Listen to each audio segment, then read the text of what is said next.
તુવરના ટોઠા. જ્યારે પણ શિયાળો આવે ને એટલે તુવરના ટોઠા તો બને જ. અને કેટલી વાર તો તુવરના ટોઠા અને બ્રેડની પાર્ટી પણ થતી હોય છે. મારા ઘરે તો ઘણી વાર તુવરના ટોઠાની પાર્ટી એક કેમ્પ ફાયર સાથે થાય છે અને તુવરના ટોઠા ખાવાની મજા જ કંઈક અલગ હોય છે. And this is my version of તુવરના ટોઠા અને જરૂરથી ટ્રાય કરજો. બહુ જ ઇઝીલી અને જલ્દી બની જાય છે. સૌથી પહેલા એક કઢાઈમાં ઓઇલ લઈશું, એની અંદર જીરું નાખીશું, એક સિનેમન સ્ટિક, એક તેજ પત્તું, dry red chilli, ginger chilli ગાર્લિકની પેસ્ટ નાખીને એને એકદમ સરસ રીતે સોતે કરવાની છે. પછી એની અંદર ઝીણી સમારેલી ડુંગળી નાખીશું અને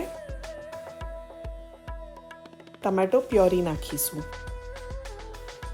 આ બધી જ વસ્તુઓને એકદમ સરસ રીતે ઓઇલ રિલીઝ થાય ત્યાં સુધી એને કૂક થવા દેવાનું છે. અને મસાલામાં બસ મીઠું, હળદર, લાલ મરચું, ધાણા જીરું, થોડો ગરમ મસાલો નાખીને એને સરસ રીતે કૂક થવા દેવાનું છે.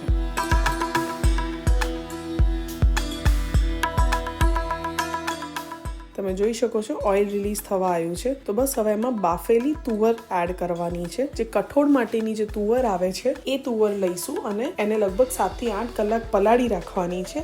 અને તુવર પલળી જાય પછી એને બાફી લેવાની છે, મીઠું નાખીને લગભગ 7 થી 8 સીટી પડે ત્યાં સુધી. તો બસ બાફેલી તુવર નાખીને થોડું પાણી નાખીને એને ચડવા દઈશું.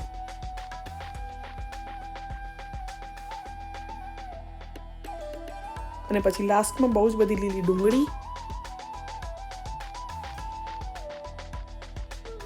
લીંબુ નાખીને ઓઇલ રિલીઝ થાય ત્યાં સુધી ટોઠાને ચડવા દઈશું. યુઝ્યુઅલી તુવરના ટોઠામાં તેલ બહુ જ આગળ પડતું હોય છે, પણ મેં થોડું માપનું નાખ્યું છે. તમે ઈચ્છો તો થોડું આગળ પડતું તેલ નાખી શકો છો. કેટલું સિમ્પલ હતું ને તુવરના ટોઠા બનાવવું. અને જ્યારે પણ કેમ્પ ફાયર થતું હોય ને તો આને ચૂલા પર કુક કરવાની જે મજા છે ને તુવરના ટોઠાને એ કંઈક અલગ જ છે. તો બસ હવે આની પર સેવ પભરાઈને તમે બ્રેડ સાથે કે પાઉં સાથે અથવા તો રોટલા સાથે એન્જોય કરી શકો છો. આઈડિયલી તો તુવરના ટોઠા બ્રેડ અથવા તો પાઉં સાથે ખવાય છે, એટલા માટે હું એની સાથે સર્વ કરું છું. મને કમેન્ટ બોક્સમાં જરૂર બતાવજો કે તમે આ શિયાળામાં તુવરના ટોઠાની પાર્ટી કરવાના છો કે નહીં.